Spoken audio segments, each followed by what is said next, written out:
Hola a todos y todas. Bueno, yo soy Estefanía Velasco, asesora pedagógica de la editorial SGEL. Y bueno, como siempre estoy encantada de vernos de nuevo en una nueva sesión de webinarios y especialmente porque hoy vamos a abordar un tema muy interesante, que es cómo trabajar la interculturalidad en el aula. Y bueno, para ello me acompañan Ana Carballal Brum y Pilar Valero Fernández. Bienvenidas.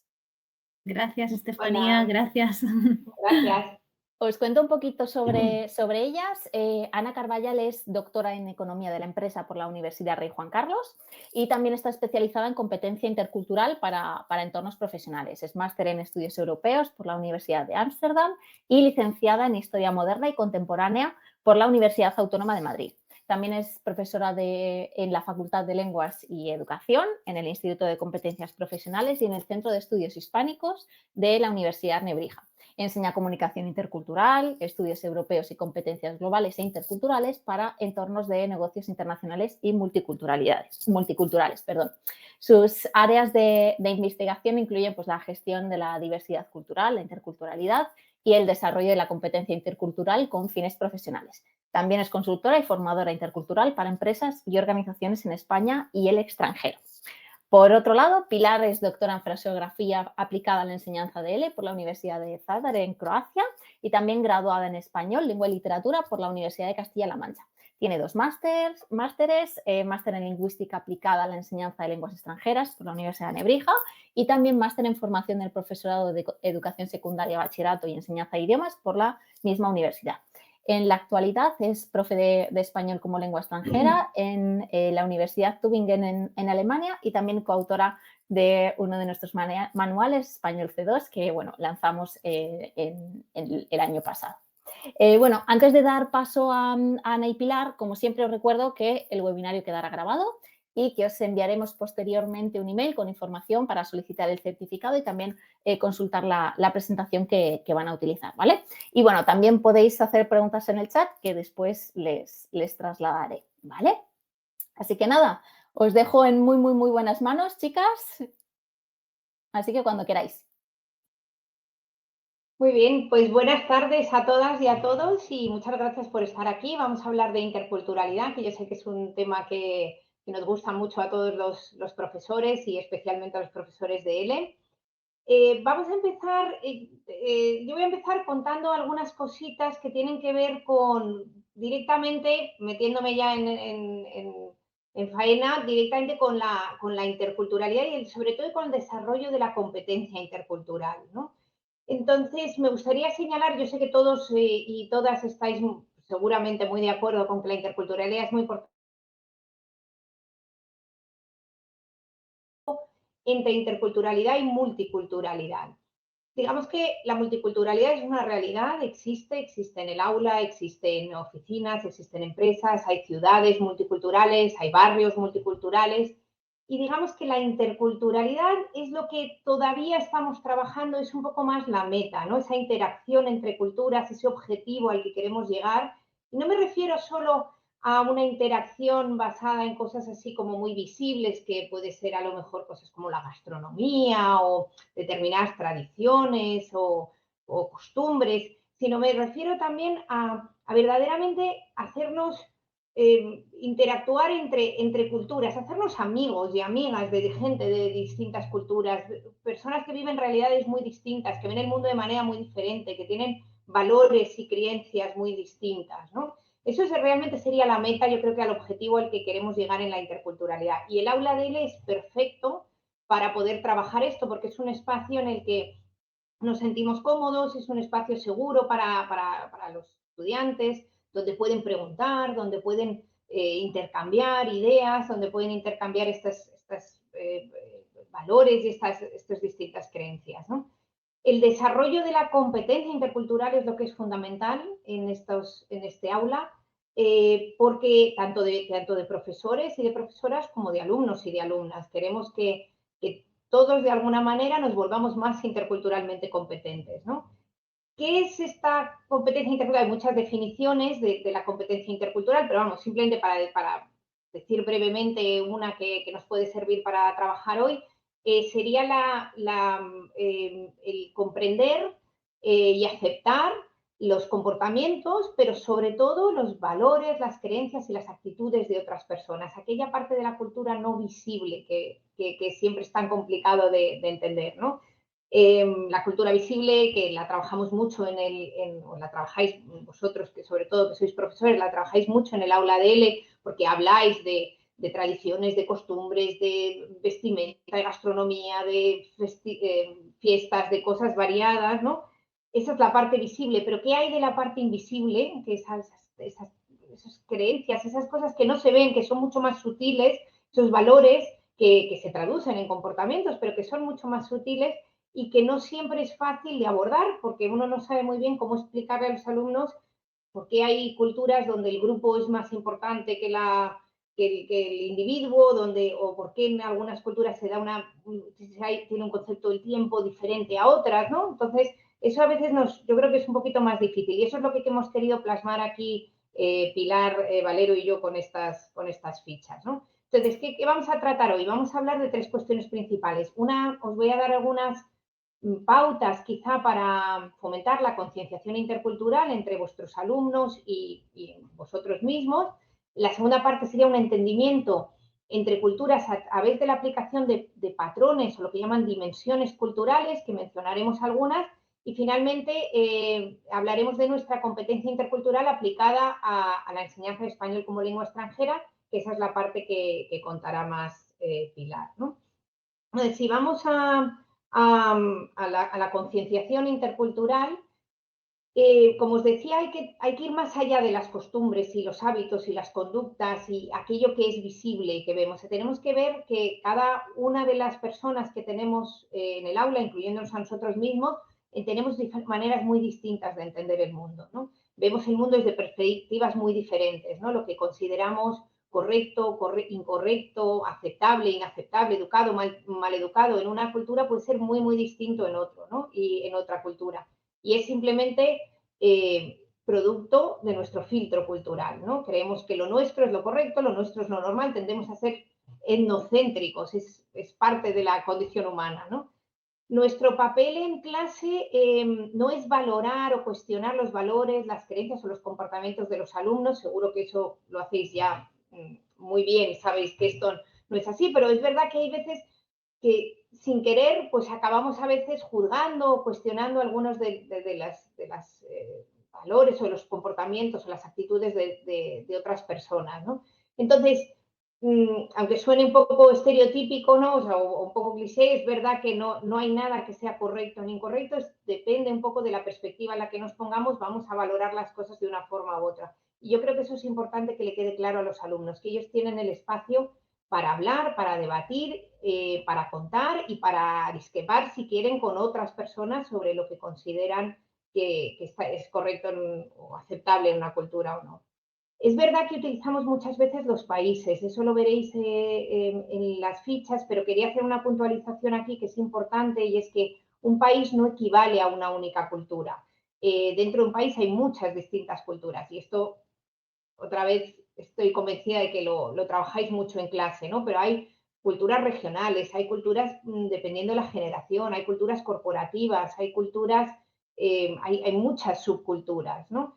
Es verdad que tendemos a utilizar los países a veces porque es la unidad de análisis como más, digamos, la única a la que nos podemos agarrar a veces, pero siempre hay que insistirle a los alumnos que un país no estamos hablando solo de la cultura nacional, sino que estamos hablando de cultura a muchos niveles, ¿no? Y de muchas subculturas, ¿vale? Y para ello, una cosa que introducimos en estas fichas que creo que puede ser interesante para vuestras clases son las dimensiones culturales, o estas son unas generalizaciones, unas tendencias dentro de las distintas culturas que han sido estudiadas científicamente y que nos pueden dar una pequeña guía sobre cómo tratar estos distintos temas, ¿no? Estos distintos valores y creencias culturales. Sin estereotipar, ¿no? Porque ese es el problema, ¿no? Que muchas veces tendemos a estereotipar. Entonces, no queremos hablar de estereotipos, queremos hablar de generalizaciones, ¿no? Entendiendo que siempre va a haber gente en una cultura que sea muy diferente, ¿no? Y que todos tenemos muchas influencias culturales distintas, ¿no? Las dimensiones, ya lo veréis en las fichas, están representadas como una línea con dos extremos. Casi ninguna cultura está en un extremo o en otro, todos estamos en algún punto intermedio, ¿no? Estamos comparando, estamos haciendo, digamos, una comparativa en algunos casos. Y también es muy importante recordar que la personalidad juega un papel fundamental, o sea, es decir, aquí hay una parte, somos como seres humanos en las que tenemos cuestiones que compartimos, ¿no? Todos comemos, todos dormimos, todos tenemos que beber agua, ¿verdad? Pero luego hay una parte de nuestra personalidad, hay gente más extrovertida, hay gente más extrovertida, pero todo lo demás es cultural, ¿no? Es decir, cómo comemos, qué comemos, a qué hora comemos, cómo dormimos, ¿no? O simplemente, por ejemplo, una persona muy extrovertida en una cultura, cómo va a expresar esa extroversión va a ser distinta, ¿no? Dependiendo de la cultura en la que esté. En alguna, pues una será montar a fiestas y tendrá muchos amigos, y en otra, pues bailará y cantará en público, ¿no? Dependiendo de cada persona. Entonces, la personalidad y nuestra condición de seres humanos también hay que tenerlo en cuenta, ¿no? O sea, por resumir, hay subculturas, estamos hablando de países, sí, pero hay muchas subculturas y la personalidad y nuestra condición de seres humanos también hay que traerla como factores fundamentales, ¿vale? Seguimos con la concienciación intercultural, esa sería esta primera parte, que simplemente puntualizar algunas cosas, vivir entre culturas, y yo creo que es un mensaje que le tenemos que dar a los alumnos, es enriquecedor, es un gran beneficio para la sociedad, para el aula, para nuestras empresas, para nuestras sociedades. Es fundamental tener y comprender y celebrar esta diversidad. ¿Qué ocurre? Ahora, aquí es donde viene un poco el problema, ¿no? Cuando esta diversidad no se gestiona bien, esta diversidad cultural no se gestiona bien, puede generar muchos malentendidos y conflictos entre las personas. Y otra vez volvemos al aula y volvemos al aula de L, donde se pueden hablar de estos malentendidos y estos conflictos y por eso hemos creado estas fichas, para que podáis traer estos temas al aula, ¿no? Si la diversidad cultural en cualquier entorno, puede ser un entorno profesional, académico, en una sociedad, no se gestiona bien, puede enrarecer las relaciones personales, puede reducir la productividad, en el caso que estemos hablando de una organización, puede dañar la reputación del centro de la organización y puede crear serios problemas de comunicación, ¿no? ¿Qué ocurre cuando vivimos en una sociedad intercultural? Y esto seguro que lo habéis experimentado todos, y además seguro que muchos de vosotros vivís ya en otros países y lo estáis viviendo cada día, y es que tenemos mucho temor ante lo desconocido, lo incierto, ¿no? No es fácil, es un reto vivir entre culturas, ¿no? Es a la par muy interesante, muy enriquecedor, pero también es algo que debemos conocer y que supone un reto, ¿no? Porque tendemos a tener temor ante lo desconocido. Además, eso es interesante porque los seres humanos tenemos, por una parte, mucho temor ante lo desconocido, pero por otra parte también tenemos una curiosidad y un interés por conocer y por hacer cosas nuevas y por conocer personas nuevas y nuevas creencias y nuevos valores que, digamos que es una pugna ahí que tenemos dentro, ¿no? Por hablar un poquito de este tema de estereotipos y generalizaciones y simplemente mencionarlo, no me voy a extender mucho en esto, pero nosotros a través de nuestros sentidos, a través de todos nuestros sentidos, percibimos la realidad a nuestro alrededor, ¿verdad? Y eso que percibimos lo ponemos en una especie como de categorías mentales, ¿no? Hacemos como una especie de cajoncitos y ahí metemos todo lo que percibimos, ¿no? Lo hacemos para entender el mundo que nos rodea y para reducir la complejidad, ¿no? del mundo. Y esto lo hacemos de manera natural y es lógico, es un mecanismo de supervivencia, ¿no? Hasta cierto punto. ¿Qué ocurre con estas categorías mentales? Que cuando clasificamos a las personas dentro de estas categorías mentales y estas categorías se vuelven muy, muy rígidas, empezamos a estereotipar. Y eso es lo que no queremos evitar, ¿no? Los estereotipos son percepciones y suposiciones muchas veces exageradas y muy simplificadas o de una persona o de un grupo de personas, ¿no? Entonces, aquí es donde digo yo que tenemos que movernos desde estos estereotipos en los que a veces funcionamos a unas generalizaciones, es decir, a unas tendencias, a unas orientaciones, unas guías que nos pueden ayudar a entender a una mayoría de personas dentro de un determinado grupo, pero sin clasificarlas de una manera rígida, ¿no? Por decirlo de alguna manera. Todo es una cuestión de percepción, por tanto, cada uno está viendo la realidad desde un punto de vista diferente.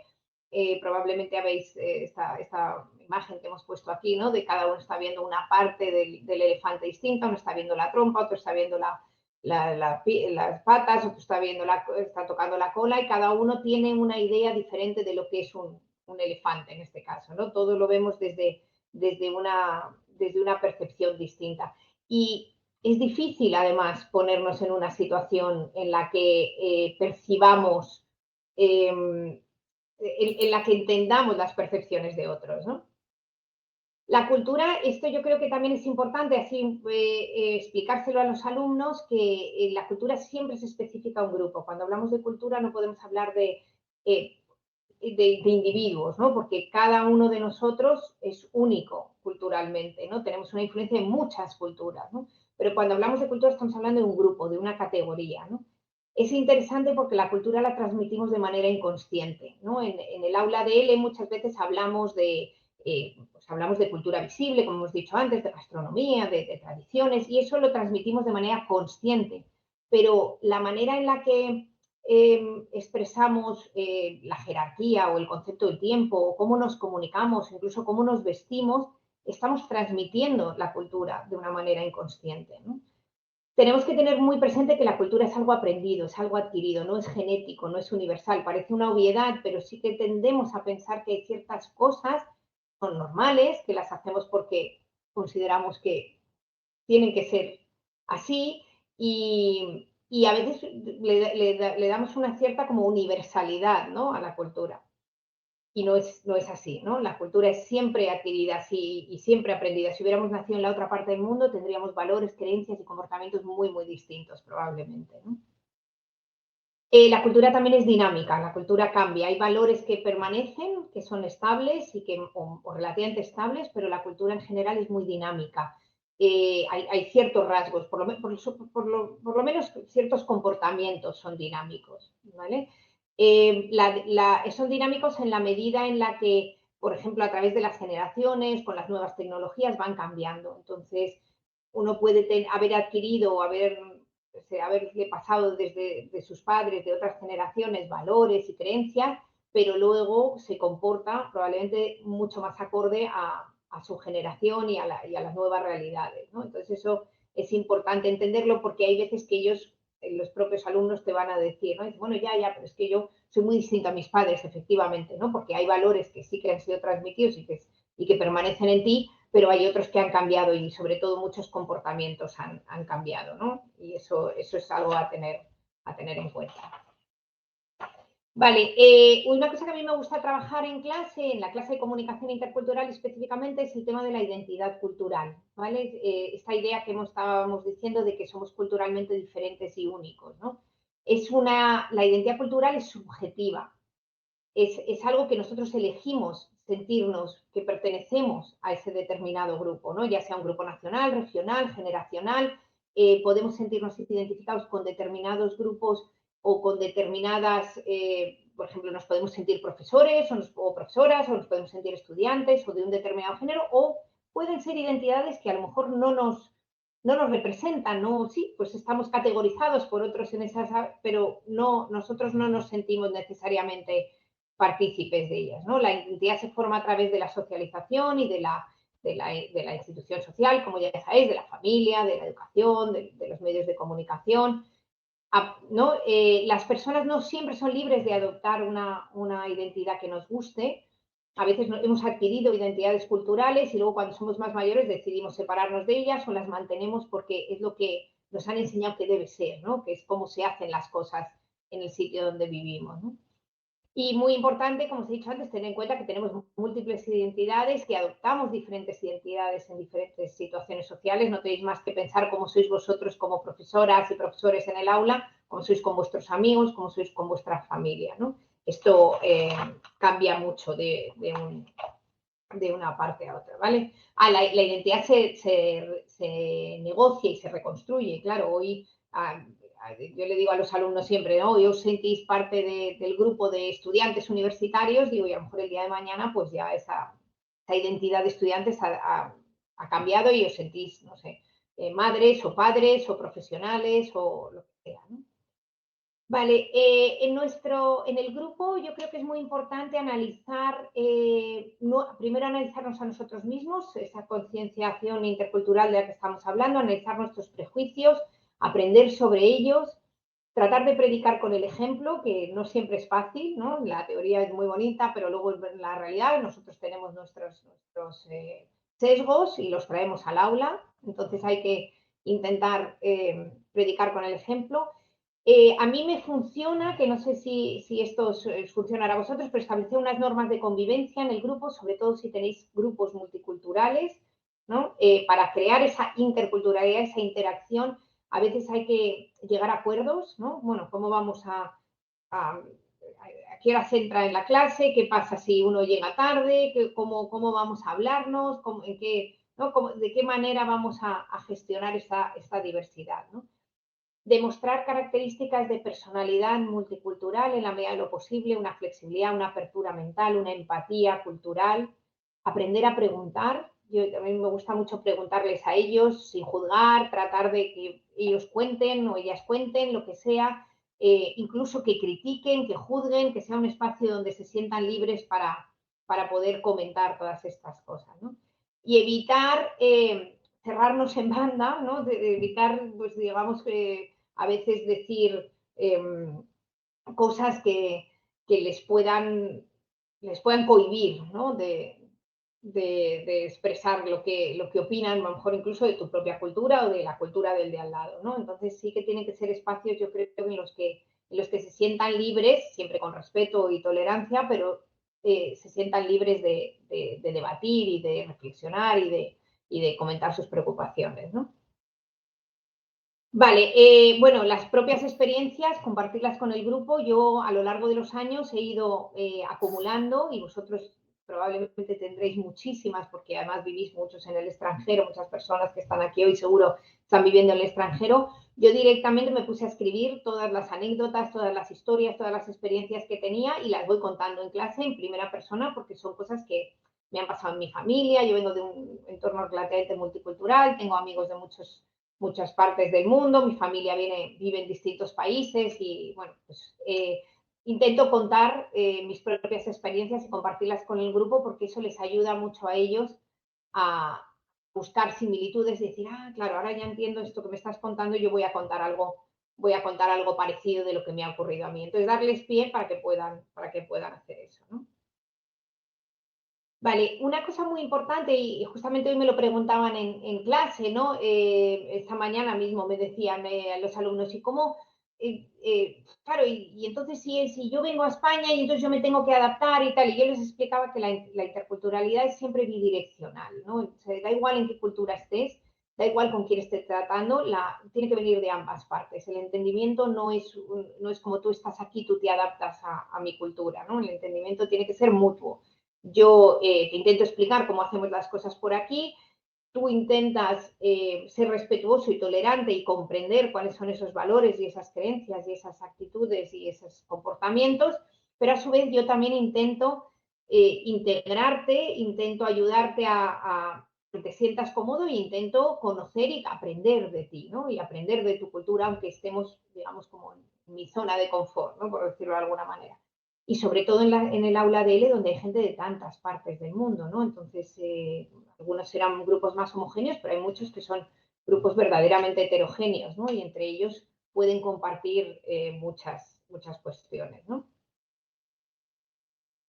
Vale, obstáculos al entendimiento intercultural, pues las habréis vivido todos probablemente hasta a estas alturas, ¿no? Una presunción de similitudes, el querer ver en el otro algo muy similar, ¿no? Es que pues lo que llamamos minimización cultural, ¿no? Es que somos todos seres humanos, al final todos hacemos las cosas de la misma manera, bueno, sí, o queremos las mismas cosas, queremos a nuestros hijos, queremos cuidar de nuestras familias y todas estas cosas, y efectivamente somos seres humanos, pues tenemos muchas diferencias, y esas diferencias son buenas si partimos de la base de que nos enriquecen y que nos traen, nos aportan nuevas ideas y nuevas perspectivas, ¿no? Entonces, tratar siempre de buscar similitudes con el de al lado y que tus amigos y que tus compañeros de clase y que tu profesor y que tal tengan cosas muy parecidas a ti, no es necesario si realmente abrazamos y celebramos la diversidad cultural, ¿no?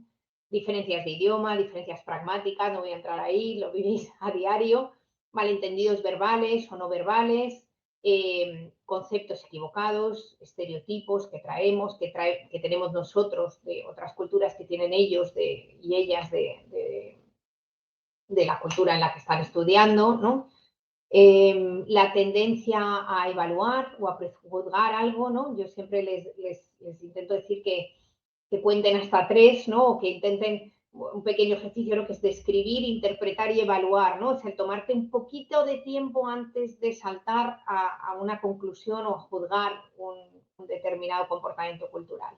Y, por supuesto, la ansiedad o el estrés que uno tiene cuando está en otro país, en otro entorno, en donde no sabe manejarse y donde todos los códigos culturales y todos los símbolos y todas las ideas, digamos, que hemos tenido siempre, pues han cambiado, ¿no?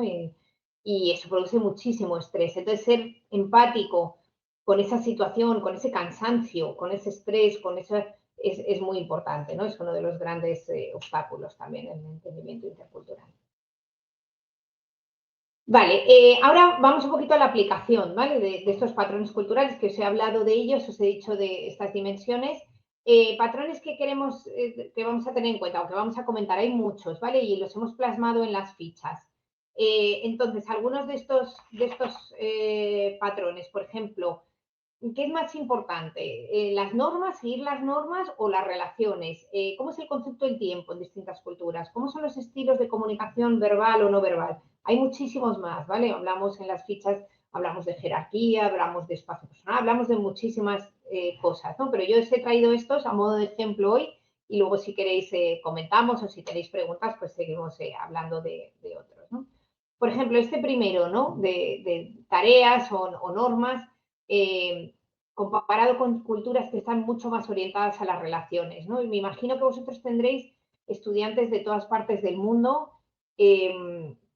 gente de distintos países, muy mezclada culturalmente. Entonces, una vez más, recordaos que estos son tendencias, ¿vale? No quiere decir que todo el mundo vaya a seguir estos patrones, pero nos sirven como guía, ¿no? Entonces, hay culturas donde, por ejemplo, realizar las tareas o seguir unas normas es lo prioritario. Y no es que no nos importen las relaciones, pero está por encima de la relación, ¿no? Por ejemplo, a la hora de hacer negocios o a la hora de hacer amigos, sí, vamos a suponer en una organización, por ejemplo, nos gusta tratar, en el caso de estar en el lado de las relaciones, nos gusta tratar con personas conocidas, establecer una confianza previa con esas personas, ¿no? Sin embargo, en las culturas donde la tarea es prioritaria, pues bueno, tampoco hace falta ser amigo de aquel con el que vas a estar haciendo un negocio o ser amigo de tu compañero de clase con el que estás haciendo un trabajo, ¿no? En una cultura tendente a las relaciones, como puede ser la española, es fundamental casi, ¿no? Tener una relación personal para poder trabajar o entenderse con alguien, ¿no?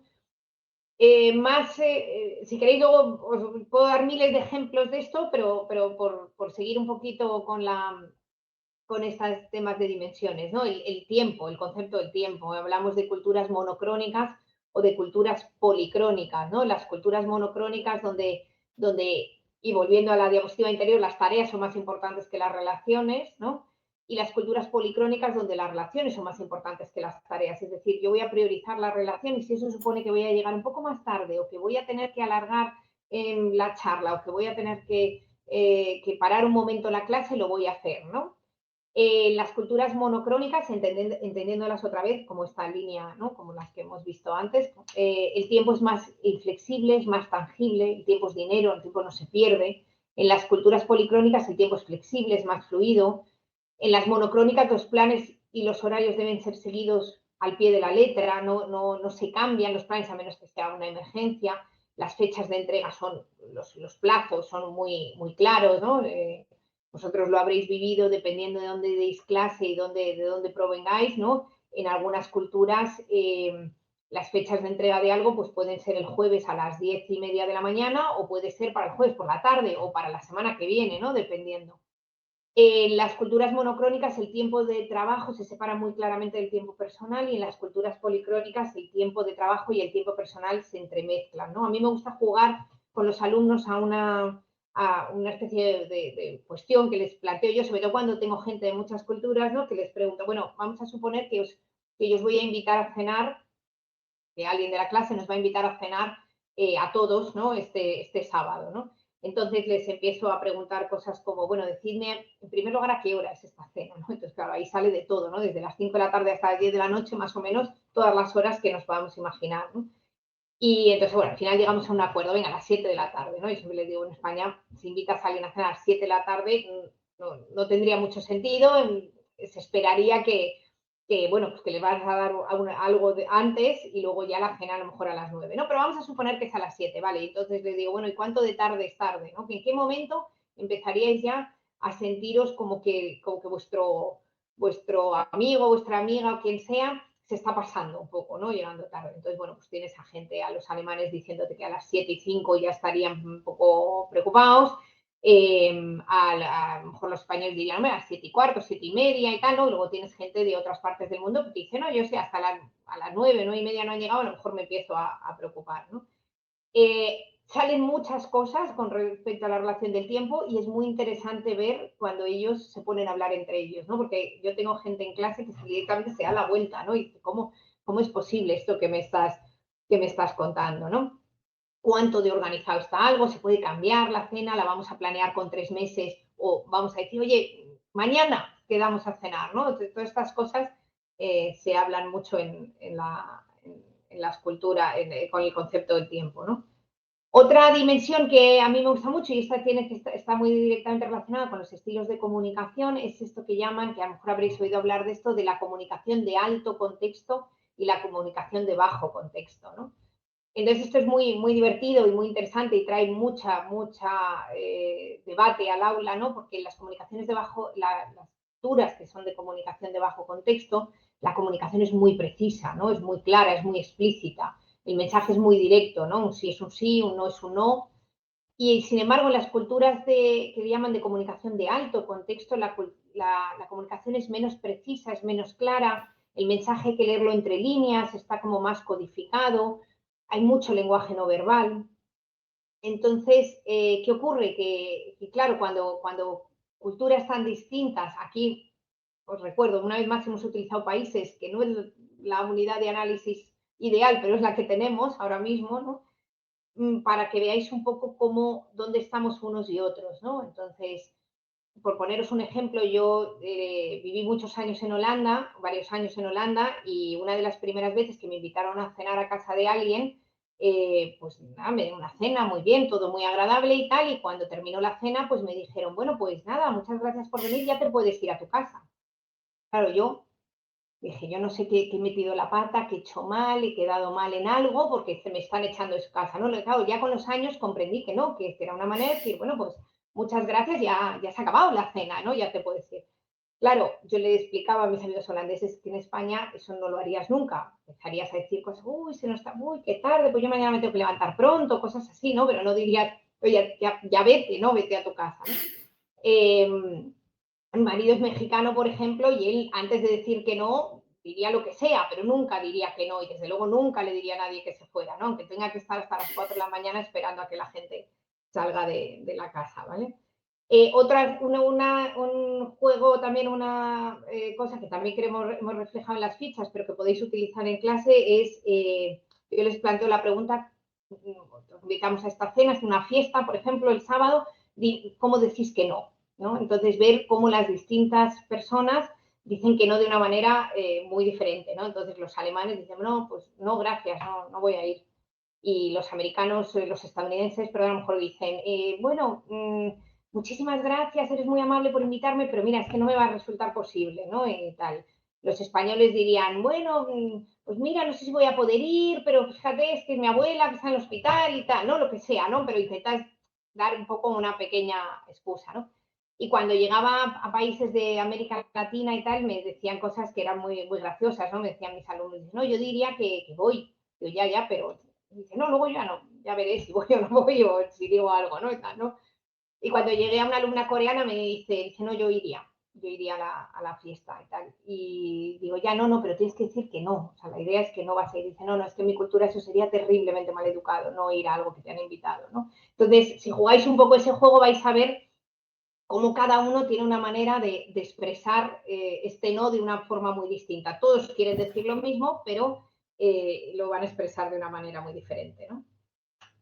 Hay otras cosas, el ritmo de la comunicación, os estoy dando muchas cosas que luego veréis en las fichas y hay muchas más, ¿vale? Pero el ritmo de la comunicación, esto también hace un gran debate en el aula de L y en mi clase de comunicación intercultural, que son los turnos y las pausas que se hacen en la comunicación, ¿no? Entonces yo les digo, bueno, pues hay 3 grandes estilos, ¿no? Por decir, por clasificarlos de alguna manera.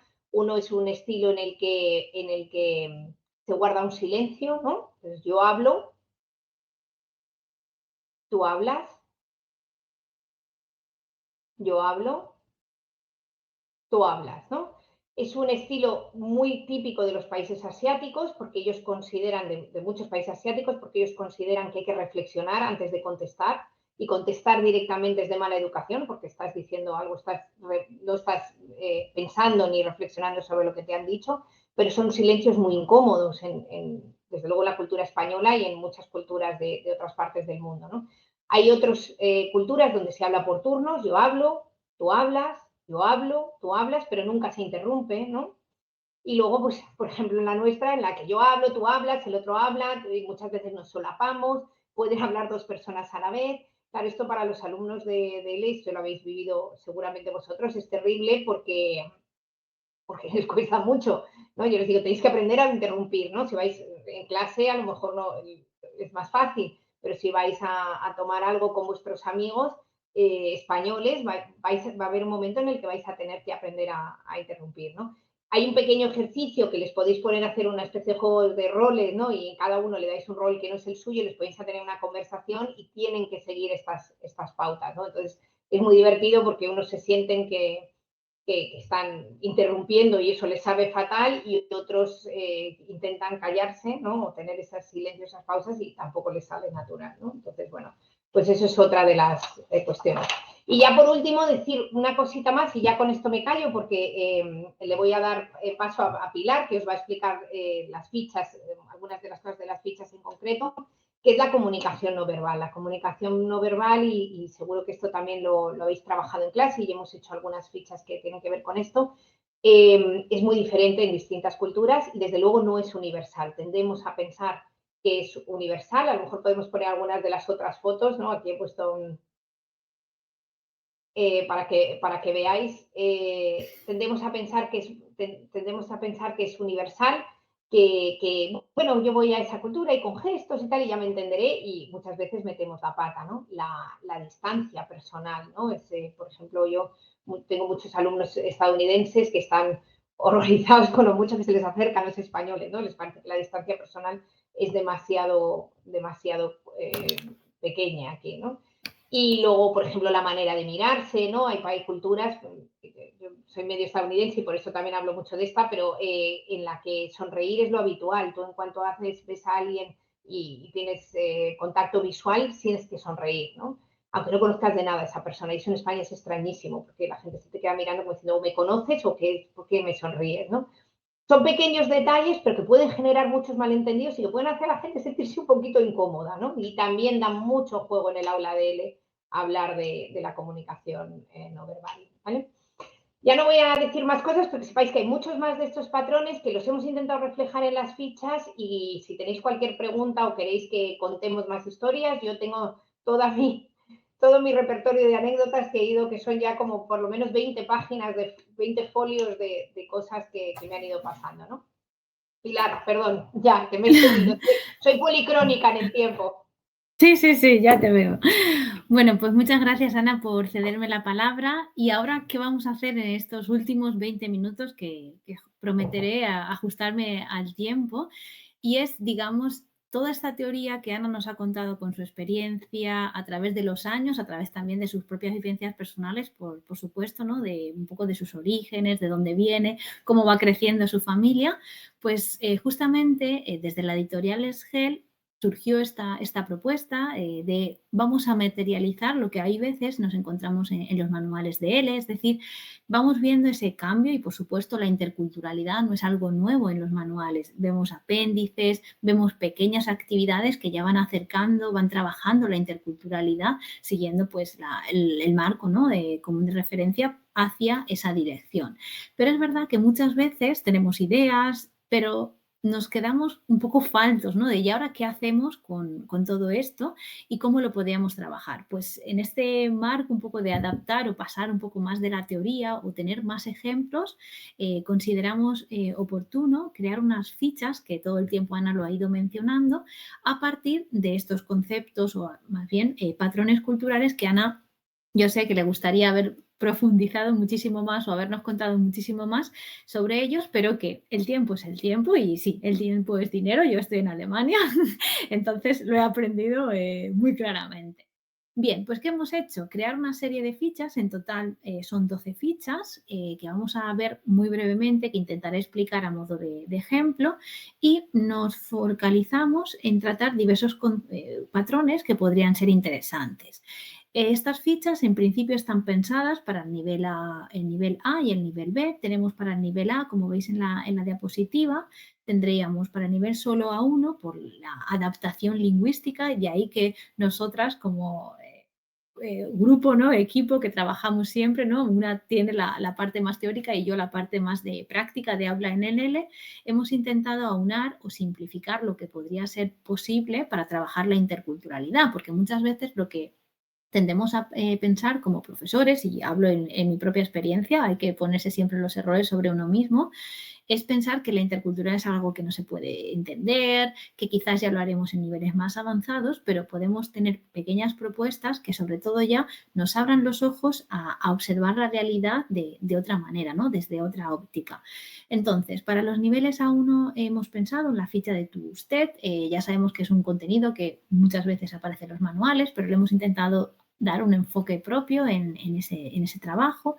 También, como veremos a continuación, para el nivel A1, A2, tratamos el concepto de la familia. Veremos los ejemplos entre familias más colectivistas o colectivas frente a familias más individualistas, ¿sí? En cuanto al nivel A2 o más centrado en el nivel A2, para que veáis, hemos hecho un poco de adaptación, ¿no? Pues dependiendo del nivel, en qué momento, claro, el nivel A1, el nivel A2, pero en qué momento, el día 1 del curso o al final del curso, ¿no? Un poco para que tengáis material a vuestra disposición y vosotros podáis adaptarlo, ¿no? Pues en el nivel A2 proponíamos 4 fichas. En concreto serían el concepto del tiempo, y para ello pues abarcamos los horarios de las comidas en las distintas culturas. Es algo cercano, es algo como dijo Ana, todos comemos, todos bebemos, pero la hora en la que lo hacemos o la forma en la que lo hacemos o el tipo de comida que lo hacemos es diferente, ¿no?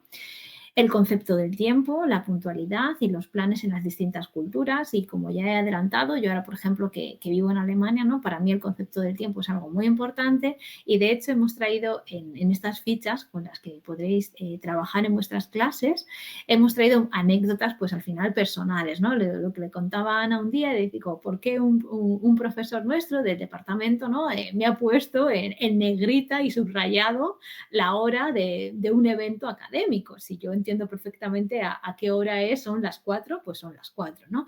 Y es un poco al final lo que nos llevamos, es decir, esos estereotipos de culturas como la española u otro tipo de países que tienden, ¿no? A ser más flexibles, como ha dicho Ana, a ser más policrónicos, y esa persona alemana consideró que era importante resaltarme, no solo era yo la destinataria, tengo que decirlo, pero el grupo destinatario recibimos esa negrita que me dolió, porque yo considero que sí que era puntual y que lo soy, ¿no? También el espacio personal, que os ha contado Ana una serie de anécdotas, ¿no? También pues lo viví cuando vivíamos, por ejemplo, yo vivía en Madrid, ¿no? La forma que, por ejemplo, teníamos muchos estudiantes estadounidenses y se sentían a veces un poco intimidados, ¿no? O incluso ahora en mi experiencia en Alemania, ¿no? Cuando el profesor se acerca demasiado, cuál es la distancia, o el saludo en las distintas culturas. Y eso también siempre cuento yo una anécdota, ¿no? De primera experiencia en el extranjero, que pasó que Pilar pues dio 2 besos. ¿Por qué? Porque yo tendía a creer que lo que era lo normal en mi cultura, pues también sería normal en la cultura finlandesa, ¿no? En cuanto al nivel B1, tenemos varias fichas. También interesante serían las críticas constructivas. Es un patrón que quizás se lo lanzo a Estefanía, lo podemos dejar para el siguiente webinario, que estamos por ahí cociendo también. Y sería un patrón cultural muy interesante por trabajar, ¿no? Depende muy bien o depende de la jerarquía, de la relación de familiaridad con esa persona, también de la generación, etcétera, ¿no? El trabajo en las distintas culturas, qué es lo típico, lo prototípico en el trabajo, se aceptan regalos, no se aceptan regalos, se mezcla lo personal o lo privado con el propio trabajo, el estilo y la comunicación o el ritmo de la comunicación en las distintas culturas. Esto ha sido el último patrón que os ha comentado Ana, ¿no? Un poquito con las pausas, interrupciones o turnos de palabra. Y es muy interesante, ¿no? Porque sobre todo si tenemos grupos interculturales en clase, pues hay alumnos que tienden muchísimo a participar y decimos, ¡ay, qué chico tan extrovertido! Quizás en su cultura o su comunicación es mucho más frecuente que en otra cultura como las asiáticas, ¿no? Seguir las normas o relaciones personales, que también hemos hablado un poquito de este patrón cultural. Y por último, para el nivel B1, B2, planteamos 2 más. ¿Cómo te comunicas? Comunicación directa y explícita frente a una comunicación indirecta o implícita, ¿no? Muchas veces sentimos, nos reunimos, pues bueno, si no te apetece la semana que viene, en lugar de decir un no, es decir, muchas veces tenemos que jugar con nuestros estudiantes, ¿no? Para que vean lo que sería una comunicación prototípica, por ejemplo, en España, a que sepan leer entre líneas. Y también es un poco interesante porque muchas veces sabéis que no solo somos profesores, somos psicólogos, psicólogas, y nuestros estudiantes se frustran cuando llegan a clase y dicen, es que yo he quedado con un español, yo he entendido esto, al final querían decirme otra cosa, pero él no me ha dicho que no, entonces yo he llegado a salir de casa, pero luego me ha avisado de que al final el evento no salía adelante. Es decir, todo esto que al final parece que no nos afecta, claro que nos afecta y va más allá de lo lingüístico, va al plano personal, emotivo, porque tú llegas a un país y esperas, pues, viven experiencias, ¿no? De lo mejor o de las mejores posibles. Y también un tema último que hemos tratado serían los cumplidos en España, ¿no? Uy, qué bien te sienta ese jersey que te has comprado y como decía Ana, ¿no? Que recogíamos en las fichas, ¿no? Si es español, poníamos en España, decíamos, uy, si esto solo me ha costado 3 euros, si esto lo he comprado en el mercadillo, ¿no? Es esa forma de cómo acepto, cómo recibo un cumplido de otra persona, ¿no? Y más si a lo mejor no tengo una relación cercana o, sí, muchas gracias, lo he comprado en Zara, donde sea, ¿no? Esa forma de aceptarlo. Entonces, con todo esto que os estamos contando, ¿qué va a ofrecer o qué ofrece ya SGEL desde su página web? Una serie de fichas, en total serían 12 fichas, que están pensadas de la siguiente manera. Por un lado, vamos a tener la ficha de trabajo del alumnado, y por otro lado, vamos a tener la ficha del trabajo del profesorado. ¿Por qué? Porque, sinceramente, creo que las 2 partes son útiles, pero ahora que estamos entre colegas, yo creo que la parte del profesorado todavía es mucho más útil porque ahí es donde Ana realmente ha podido aportar, ¿no? Ese conocimiento que muchas veces nos va a servir a entender, a no juzgar, a no caer en estereotipos y a poder aportar. Incluso no hace falta en A1 todo la presencia de la lengua metra, sino quizás es necesario dar una aclaración en su lengua materna y poder de verdad entendernos. Para eso queremos compartir nuestros espacios interculturales que ya son, como dijo Ana, multiculturales, ¿no? ¿Cómo hemos estructurado estas fichas? Pues están pensadas en 4 secciones: qué pensamos, qué aprendemos, cómo nos comunicamos y hablamos. Es un poco ya al final, es una vez que ya te he contado todo esto, he activado cómo funciona tu cabeza o qué piensas sobre esto, pues ahora vamos a hablar con nuestros compañeros sobre los temas que nos incumben, ¿no? Y un ejemplo, No sé si nos va a dar tiempo a comunicar o a explicar los dos ejemplos que queríamos traer a modo de, pues eso, que entendieseis un poco cómo funcionan estas fichas, pero el primero, por ejemplo, era el concepto de la familia, ¿no? Y como os decía, un tema sería familias más colectivistas o más individualistas. En la parte de la izquierda tenemos lo que sería el pantallazo de la ficha del alumno y en la parte de la derecha tendríamos la información que recibiría el profe para el mismo ejercicio. Entonces, de esta manera tendríamos una serie de preguntas en la primera fase de qué pensamos y diríamos algo como lee estas preguntas y comenta con tus compañeros y compañeras su respuesta, ¿no? ¿Cómo es tu familia? ¿Es grande, pequeña, familiar, multicultural? ¿Con qué frecuencia ves o llamas por teléfono a tus padres o a tus hermanos? ¿Veis que son preguntas que realmente lingüísticamente no les estamos pidiendo algo imposible, ¿no? ¿Cuándo exactamente? ¿2 veces a la semana? ¿Todos los días? ¿1 vez al mes? ¿Quiénes forman parte de tu familia? ¿Tus padres, tus hermanos, tus tíos, tus abuelos, toda tu familia? ¿Los abuelos viven con sus familiares? ¿Dónde viven los abuelos? ¿En casa? ¿En la residencia? ¿Crees que hay muchos tipos de familia? No. Lo que estamos haciendo en esta primera fase es un poco de activar el clic. ¿Qué concepto tienes tú en relación a la familia, ¿no? Y en la parte del profesor decíamos algo así como lo que podéis leer en la parte de la derecha, ¿no? Guía a tus estudiantes hacia una reflexión sobre las experiencias propias en torno al concepto de la familia. Es muy importante siempre partir de lo que ellos han vivido, de lo que ellos sienten y después ya podemos profundizar en otras cuestiones, ¿no? Una vez que ya hemos despertado ese interés, como yo digo, pasamos a qué aprendemos. Es decir, tenemos una serie de, ya somos conscientes de que no todas las familias son iguales y eso se ve muy fácilmente cuando lo ponen en gran grupo, ¿no? Pues uno te va a decir, yo todos los días hablo con mi madre, yo hablo una vez al mes, ¿no? Entonces ya ahí tienen el panorama de esa diversidad de posibilidades, ¿no? Y una vez que surge eso, pues vamos a ver qué pasa, que hay diferentes familias y para ello podemos leer el cuadro que poníamos aquí a continuación de ¿sabías qué? Y en realidad lo que pretendemos es, sin entrar en este nivel para nada en cuestiones terminológicas específicas, pues que grosso modo vean que existen dos tendencias. Lo que decía Ana, y repetimos en la insistencia de no es solo hay o una familia es así, o todas las familias españolas son así, o todas las familias alemanas son así. No. Existen tendencias, patrones que se repiten, comportamientos, y por eso podemos hablar de dos grandes bloques, colectivistas o individualistas. Con esa idea para el alumno es suficiente, pero el profesor para ahondar, para realmente aportar información, ahí en la ficha del profesor, por ejemplo, explicamos muy detalladamente en qué consiste ser una familia individualista, ¿no? Por ejemplo, decíamos preferencia por un marco social con pocas ataduras, los individuos no se sienten obligados, ¿no? Es que, claro, es domingo, tengo que ir a ver a mi abuela. Pues a lo mejor en unas culturas sí, en otras no. Tendencia a cuidar de sí mismos, a preferir, pues a lo mejor es domingo y mi cuerpo necesita descansar en lugar de esa visita, ¿no? Abandono el hogar a edades tempranas o gran importancia a la independencia. Es decir, al alumno le simplificamos, por así decirlo, esa diferenciación, pero el profesor sí que cuenta con una profundización del tema, ¿no?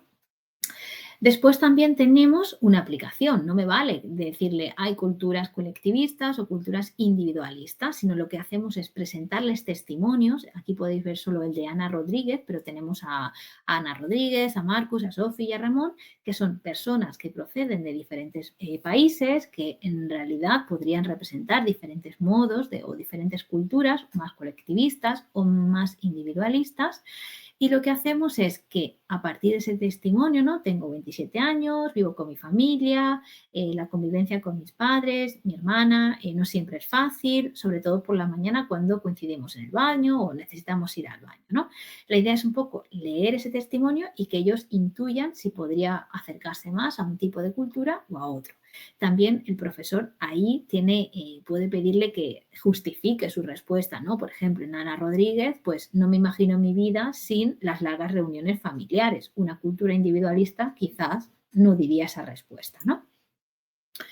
Luego pasamos a cómo nos comunicamos y para aprovechar el texto anterior, incluso también para activar vocabulario que ellos conozcan, podemos hacer o extraer de esos textos diferentes palabras que ellos podrían asociar con el colectivismo o con el individualismo. Como digo, si se necesita una traducción a su lengua materna, al inglés, sería totalmente aceptado. La idea es que realmente fortalezcamos nuestros lazos de entendimiento, no que la propia lengua sea una mayor barrera o mayor obstáculo, ¿no?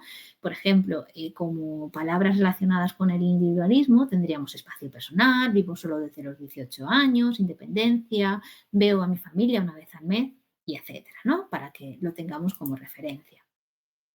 Después tendríamos más testimonios y también les pediríamos que nos indiquen si pertenecen a una cultura más individualista o más colectivista. Por ejemplo, mi madre todos los fines de semana me prepara comida casera para llevar. Vamos, yo no concibo mi vida universitaria sin esos tuppers de mi madre y de mi abuela, porque yo me siento muy orgullosa, ¿no? de esa colectividad, ¿no? Que muchas veces me caracteriza, ¿no? Pues al final también contar nuestros propios sentimientos, testimonios, de que al final no les estamos contando algo diferente. Todos tenemos algo que contar y una experiencia sobre la que dialogar, ¿no? Y por último tendríamos la parte de hablamos, ¿no?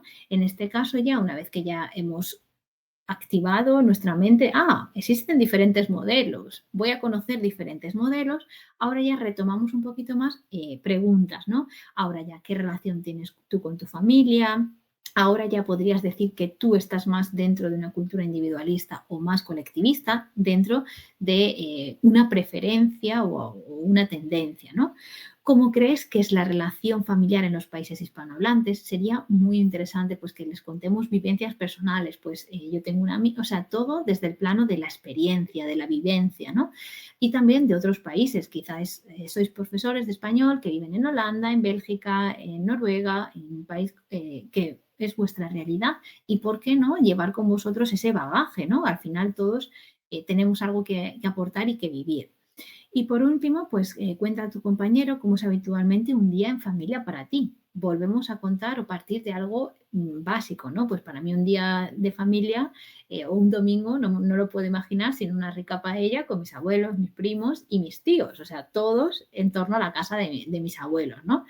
Entonces, al final es un poco esa idea, ¿no? También podemos ofrecerles que pueden situar ciertos países más en la parte individualista o colectivista.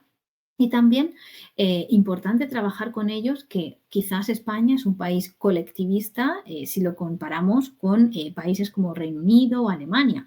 Pero en cambio, como decimos en las fichas, si por ejemplo se compara con Ecuador o México, quizás es un país más individualista. Es decir, al final todo es flexible en el sentido de lo que queremos es aportar entendimiento y empatía en el aula y que no clasifiquemos, como ha dicho Ana al principio.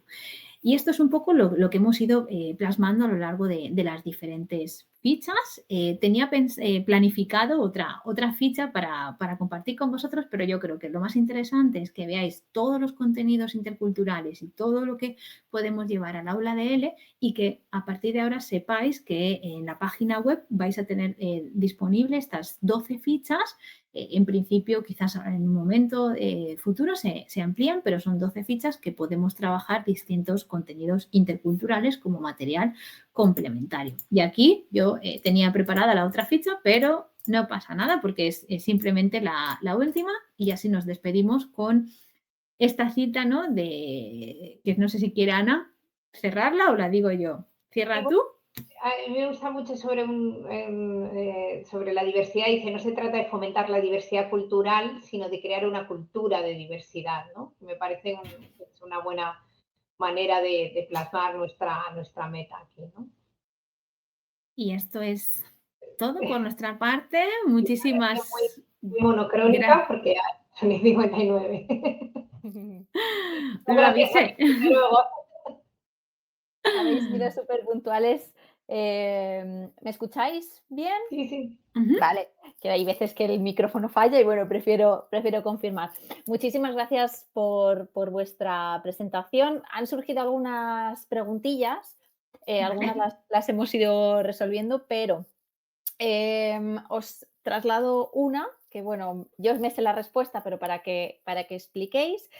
Nos dicen que si las fichas son de español general o también trabajáis el español de los negocios o orientado un poquito al mundo laboral. ¿Lo respondo yo, Ana, o...? Sí, si quieres.